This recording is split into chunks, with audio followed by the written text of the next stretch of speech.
Hey guys, welcome back to my YouTube channel. Ela unnaru andaru? I hope you all are doing well. Yes, coming to the point, last part manamu part 2 lo manam prokaryotic cell gurinchi and basic structure of the cell, overview of the cell and prokaryotic cell total ga manamu discuss chesukodam jarigindi. And in this part 3 today's session మనము ఇవాళ eukaryotic cell గురించి నేర్చుకుంటాము.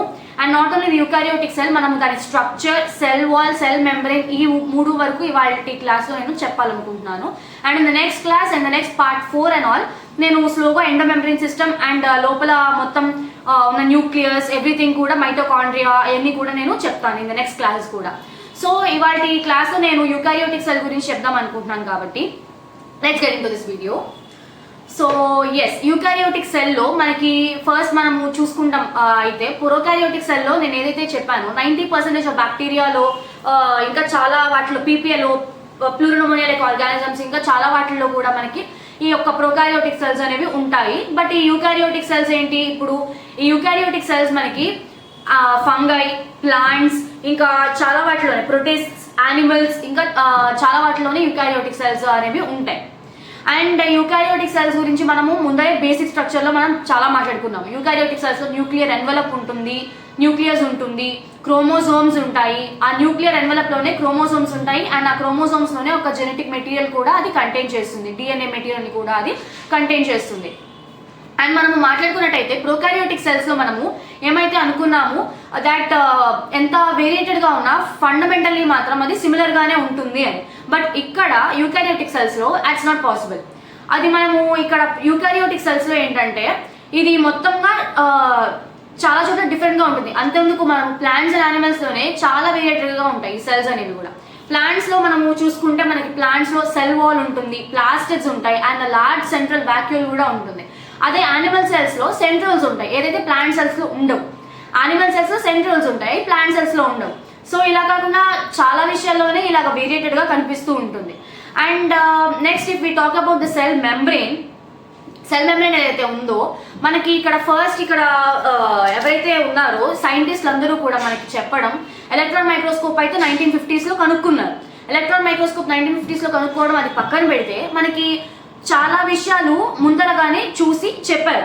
Like మనకి human ఆర్బీసీని తీసుకొని, human ఆర్బీసీని ఎగ్జాంపుల్గా తీసుకొని ఆ human ఆర్బీసీలో ఉన్న సెల్ మెంబ్రెయిన్ని మొత్తంగా కెమికల్ స్టడీ చేసి సైంటిస్ట్ ఎవరైతే ఉన్నారో వాళ్ళందరూ కూడా ఒక చిన్న కంక్లూజన్ చేశారు ఏంటంటే దట్ సెల్ మెంబ్రెయిన్లో ప్లాస్మా మెంబ్రెయిన్ ఎవ్రీథింగ్ ఏదైతే ఉన్నాయో వాటి గురించి కూడా తెలియజేయడం జరిగింది. సో ఇక్కడ మనకి ఆ సెల్ మెంబ్రెయిన్ ఎలా ఉంటుంది, ఆ సెల్ మెంబ్రెయిన్ యొక్క స్ట్రక్చర్ ఎవ్రీథింగ్ కూడా చెప్పడం జరిగింది. సో ఇక్కడ మనం సెల్ మెంబ్రెయిన్ గురించి తెలుసుకుంటే ఈ సెల్ మెంబ్రెయిన్ అనేది ప్రోటీన్స్ అండ్ లిపిడ్స్, ఈ 2 మెటీరియల్స్తో కూడా మేడప్ అయి ఉంది. సో ఈ ప్రోటీన్స్ అండ్ లిపిడ్స్ ఏవైతే ఉన్నాయో, ఈ లిపిడ్స్ ఫర్ ఎగ్జాంపుల్ మనము ఫస్ట్ లిపిడ్స్ని తీసుకుంటే ఈ లిపిడ్స్ అన్నీ కూడా 2 టైప్స్ ఉంటాయి. మేజర్గా మనము చూసుకున్నామంటే లిపిడ్స్ అనేవి మేజర్గా ఫాస్ఫోలిపిడ్స్ అంటూ ఉంటాయి. ఆ ఫాస్ఫోలిపిడ్స్ అనేవి మనకి 2 టైప్స్ కాదు, 2 పార్ట్స్ అన్నట్టుగా ఉంటాయి. Polar head and non polar tail అంటూ. పోలార్ హెడ్ ఏమో ఇది ఒక బైలేయర్ కింద, మొత్తం ఫాస్ఫోలిపిడ్ అనేది కూడా 2 లేయర్స్, బైలేయర్డ్ అంటే నథింగ్ బట్ 2 లేయర్స్, పైన కింద అంటూ 2 లేయర్స్ కింద ఫామ్ అయిపోయి ఉంటుంది. మీరు టెక్స్ట్ బుక్లో కనుక చూసుకుంటే మీకు డయాగ్రామ్ క్లియర్గా తెలుస్తుంది, మీకేం ప్రాబ్లం లేదు, మీకు క్లియర్గా తెలుస్తూనే ఉంటుంది. యూ క్యాన్ సీ మొత్తంగా నెగిటివ్గా కనిపిస్తూనే ఉంటుంది, మీకు చూపిస్తారు, మీకు ఈజీగానే ఉంటుంది, no need to worry. And yes, coming to the point, మనకి ఇది లిపిడ్స్ అనేవి కూడా మొత్తం ఫాస్ఫోలిపిడ్స్ బైలేయర్డ్గా ఉండటం వలన 2 పార్ట్స్ ఏవైతే నేను చెప్పాను, polar head and non polar tail అని. ఈ పోలార్ హెడ్ అనేది అవుట్ సైడ్ ద సర్ఫేస్గా ఉంటాయి, పైన కింద అవుట్ సైడ్గా ఉంటాయి. అదే నాన్ పోలార్ టెయిల్ ఏదైతే ఉందో ఈ టెయిల్ అనేది మనకి ఇన్సైడ్ ద పోలార్ హెడ్ అనేది ఉంటాయి, పైన కింద ఇలా పైనుండి కింద నుండి ఇలా ఇన్సైడ్ ఉంటాయి. ఇది ఇన్సైడ్ ఉండడానికి కారణం ఏంటంటే it is made up of non polar lipid layer అనేది, నాన్ పోలార్ టెయిల్ అనేది మనకి ఒక సాచురేటెడ్ హైడ్రోకార్బన్స్ అంటే సింగిల్ బాండెడ్ హైడ్రోకార్బన్స్ ద్వారా మేడప్ అయింది. కాబట్టి ఈ యొక్క ఏదైతే ఉందో ఈ టెయిల్ అనేది ఉందో ప్రొటెక్ట్ చేయబడుతుంది. ప్రొటెక్ట్ చేయడం కాదు, చేయబడటం. అంటే పోలార్ హెడ్ అనేది ఈ నాన్ పోలార్ టెయిల్ని ప్రొటెక్ట్ చేస్తుంది, ఫ్రమ్ ది ఆక్వేస్ సర్ఫేస్ నుండి కాపాడుతుంది. ఇది ఏదైతే సింగిల్ బాండెడ్ హైడ్రోకార్బన్ టెయిల్ ఉందో, నాన్ పోలార్ టెయిల్ ఉందో, ఇది దీనిని, ఈ యొక్క టెయిల్ని ఈ పోలార్ హెడ్ అనేది ప్రొటెక్ట్ చేస్తూ ఉంటుంది ఇక్కడ. So next if we talk about proteins గురించి మనం మాట్లాడుకుంటే ప్రోటీన్స్ అనేవి కూడా 2 టైప్స్ ఉంటాయి, integral proteins and peripheral proteins. ఈ ఇంటిగ్రల్ ప్రోటీన్స్ అనేవి ఎక్కడ ఉంటాయి మనము చూసుకుంటే ఈ మెంబ్రెయిన్ లోపల పార్షియల్ గా కానీ టోటల్ గా కానీ బరీ అయిపోయి ఉంటాయి, లోపలికి పాతుకుపోయినట్టుగా ఉంటాయి. బట్ పెరిఫెరల్ ప్రోటీన్స్ అలా కాదు. పెరిఫెరల్ ప్రోటీన్స్ మనకి ఎలా ఉంటాయి, ఇవి కొంచెం లైక్ మెంబ్రెయిన్ కి అవుట్ సైడ్ గా ఫ్రీగా లిఫ్ట్ చేస్తూ ఉంటాయి ఈ పెరిఫెరల్ ప్రోటీన్స్ అనేవి. అండ్ మనకి not only proteins and lipids కాకుండా మనకి మెంబ్రెయిన్ లో కొలెస్ట్రాల్ అని కూడా ఉంటుంది అని చెప్పడం జరిగింది. కొలెస్ట్రాల్ అనేది కూడా మెంబ్రెయిన్ అనేది కంటైన్ చేస్తుంది. అండ్ అపార్ట్ ఫ్రమ్ దాట్ మనము ప్రోటీన్స్ అండ్ లిపిడ్స్ యొక్క రేషియో గురించి తెలుసుకుంటే మనకి ప్రతి సెల్ కి కూడా ఒక్కొక్క సెల్ కి ఒక్కొక్క టైప్ ఆఫ్ రేషియోని చూపిస్తుంది. ప్రోటీన్ అండ్ లిపిడ్ రేషియో ఒక్కొక్క సెల్ ఒక్కొక్క రేషియో చూపిస్తుంది. మనము ఇక్కడ వీళ్ళు ఇచ్చిన ఎగ్జాంపుల్ ఏంటంటే వీళ్ళు ఇక్కడ ఇచ్చింది ఏంటంటే ఒక రేషియో, ఒకటి ఎరిథ్రోసైట్స్ ఒక రేషియో ఇచ్చారు. ప్రోటీన్ రేషియో ఎరిథ్రోసైట్స్ లో ప్రోటీన్ రేషియో 52% ఉంటే లిపిడ్ రేషియో అనేది 40% ఉంది. క్లియర్ గా చెప్తున్నా, ఇది చాలా important. 52% of protein and 40% of lipid ratio అనేది ఎరిథ్రోసైట్స్ లో ఉంటుంది అని చెప్పడం జరిగింది ఇక్కడ. అండ్ అది మనకి ఇక్కడ టెక్స్ట్ బుక్ లో కూడా ఇచ్చారు, no need to worry. But మనం దాన్ని క్లియర్ గా పాయింట్ అవుట్ చేసుకొని చదువుకోవాలి. That's the most important thing. అది వాళ్ళు మనకి MCQs లో అడగొచ్చు, మనకు ఛాన్స్ ఉంది. లైక్ వాళ్ళు క్లమ్జీగా కొంచెం కన్ఫ్యూజ్ చేయడానికి వేరే వేరే ఆప్షన్స్ లైక్ 32, 52 అండ్ 40 అండ్ 36 అని అలాగా ఏదైనా 3-4 ఆప్షన్స్ అలా ఇస్తే మనం క్లియర్గా ఆ 2 రేషియోస్ కూడా గుర్తుపెట్టుకొని రాయాలి. మిగతా రేషియోస్ మనకి ఇక్కడ NCERTలో మెన్షన్ చేయలేదు కాబట్టి మనకి మోస్ట్ ఇంపార్టెంట్ ఎరిథ్రోసైట్ రేషియో అని వాళ్ళు ఖచ్చితంగా అడగొచ్చు. సో వీ షుడ్ బి కొంచెం మనము అవేర్గా ఉండాలి, కొంచెం జాగ్రత్తగా ఉండాలి. అండ్ నెక్స్ట్ ఆ తర్వాత మనం చూసుకుంటే స్లోగా ఇంప్రూవ్మెంట్ అవుతున్న కొద్దీ డేస్ అన్నీ కూడా ఇంప్రూవ్ అవుతున్న కొద్దీ మైక్రోస్కోప్ అన్ని కూడా కనుక్కున్న తర్వాత స్లోగా సింగర్ అండ్ నికోల్స్ అనే ఒక 2 సైంటిస్ట్ 1972లో, ఈ ఇద్దరు సైంటిస్టులు సింగర్ అండ్ నికోల్సన్ 1972, ఈ ఇయర్ ఇంపార్టెంట్, సైంటిస్టుల పేర్లు ఇంపార్టెంట్. సింగర్ అండ్ నికోల్సన్ ఏం చేశారు, వాళ్ళు స్లోగా ఇంప్రూవ్ అవుతున్న కొద్దీ సెల్ మెంబ్రెయిన్ ఇంకా బాగా స్టడీ చేసి వాళ్ళు ఒక కొత్త ఇంప్రూవ్డ్ మోడల్ని ప్రొడ్యూస్ చేశారు, ఫామ్ చేశారు. ఏంటిది అది డిస్కవర్ చేయడం జరిగింది. ఏంటది, ఫ్లూయిడ్ మొజాయిక్ మోడల్ అని. ఈ ఫ్లూయిడ్ మొజాయిక్ మోడల్ మనం ఇక్కడ పేరులోనే మనకు మొత్తంగా తెలిసిపోతుంది. That fluid mosaic model it's fluid అంటే లిపిడ్స్ అనేది మొత్తం ఇక్కడ లిపిడ్ యొక్క నేచర్ అనేది ఫ్లూయిడిటీ నేచర్ కింద ఉంటుంది అని ఇక్కడ మనం అర్థం చేసుకోవాలి. లిపిడ్స్ ఏదైతే ఉన్నాయో ఫాస్ఫోలిపిడ్స్ అన్ని కూడా దానికి క్విజీ ఫ్లూయిడ్ నేచర్ అనే ఒక ఫ్లూయిడిటీ ఉంది, అది మెయింటైన్ చేస్తుంది, దానికి ఒక ఫ్లూయిడిటీ ఉంది. దానివల్ల మనకి ఇప్పుడు ఏంటి యూజ్, ఇప్పుడు సెల్కి ఏంటి యూజ్, సెల్కి దీనివల్ల వచ్చే ఉపయోగం ఏంటి, ఫ్లూయిడిటీ నేచర్ వల్ల వచ్చే ఉపయోగం ఏంటి అనుకుంటే ఎస్ చాలా అంటే చాలా ఉపయోగం ఉంది, చాలా హెల్ప్ చేస్తుంది. ఈ యొక్క ఫ్లూయిడిటీ నేచర్ వలన మనకి వచ్చే లైక్ సెల్కి వచ్చే ఇంపార్టెన్స్ ఏంటంటే సెల్కి వచ్చే లైక్ ఏమంటారు లైక్ పాసిబిలిటీ ఏదైనా కానీ అవైలబిలిటీ కానీ ఏదైనా కానీ మనము వచ్చే యూజ్ ఏంటి అని అనుకుంటే ఈ యొక్క ఫ్లూయిడిటీ నేచర్ వలన మనకి ప్రోటీన్స్ ఏవైతే ఉన్నాయో పెరిఫెరల్ ప్రోటీన్స్ ఏవైతే ఉన్నాయో ఫ్రీగా మూవ్ అవ్వడానికి ఈ ఫ్లూయిడిటీ నేచర్ అనేది హెల్ప్ చేస్తుంది. మూవ్మెంట్కి ఆ పెరిఫెరల్ ప్రోటీన్స్ యొక్క మూవ్మెంట్కి ఈ క్విజీ ఫ్లూయిడ్ నేచర్ అనేది హెల్ప్ అవుతుంది. అండ్ అక్కడే కాకుండా ఇంకా మనకి చాలా చోట్ల మనకి ఇది హెల్ప్ అవుతుంది. ఈ యొక్క ఫ్లూయిడిటీ నేచర్ వల్ల మనకి సెల్ డివైడ్ అవుతుంది, సెల్ గ్రోత్ అవుతుంది, సెల్ గ్రోత్ ఫార్మేషన్, మళ్ళీ intercellular junctions formation of intercellular junctions, cell division, cell growth. ఇంకా అది కాకుండా మనకి ఎండోసైటోసిస్ అనే formation. Endocytosis just nothing but మనకి ఏదైతే ఉందో మనకి అవుట్ సైడ్ మెటీరియల్ ఏదైతే ఉందో ఏదన్నా కానీ ఫుడ్ మెటీరియల్, సెల్కి కావాల్సిన ఫుడ్ మెటీరియల్ ఏదన్నా కానీ జనరల్లీ సెల్ ఎంగల్ఫ్ చేసుకుంటుంది అంటారు, అంటే మింగుతుంది లేక ఎంగల్ఫ్ చేసుకుంటుంది అంటారు. బట్ ఇక్కడ ఎంగల్ఫ్ చేసుకోవడం కాకుండా ఈ అవుట్ సైడ్ పార్టికల్స్ మ్యాటర్ అంతా కూడా ఏదైతే ఫుడ్ కింద తీసుకుంటుందో అదంతా కూడా మనకి ఇక్కడ సెల్ అనేది లోపలికి మూవ్ అయ్యేలాగా చేస్తుంది, అంటే మూవ్ అవుతుంది. ఎంగల్ఫ్ చేసుకోవడం వేరు, మూవ్ అవ్వడం వేరు. ఎంగల్ఫ్ చేసుకోవడం అంటే లైక్ తీసుకోవడం, దాన్ని స్వాలో చేయడం. బట్ ఇక్కడ ఎంగల్ఫ్ కాదు, just movement of the particles inside the cell.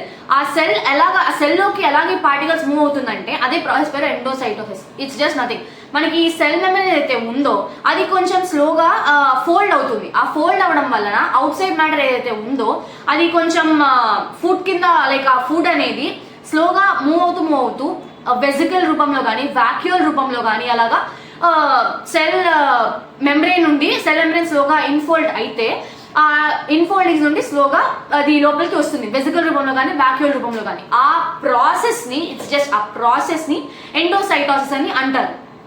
అంతకుమించి ఇక్కడ ఇంకేం లేదు. అండ్ నెక్స్ట్ ఈ యొక్క మెంబ్రెయిన్ వలన ఈ సెల్ మెంబ్రెయిన్ నుండి ఈ యొక్క వీళ్ళు సింగర్ అండ్ నికోల్స్ అనే వాళ్ళు ట్రాన్స్పోర్ట్ ప్రాసెస్ని కూడా వీళ్ళు కనుగొన్నారు. ఆ ప్రాసెస్ ఏంటంటే passive transport, active transport, osmosis, diffusion process, ఇంకా చాలా ఉన్నాయి. So first if we talk about the passive transport, it's the basic thing and it's the easiest thing.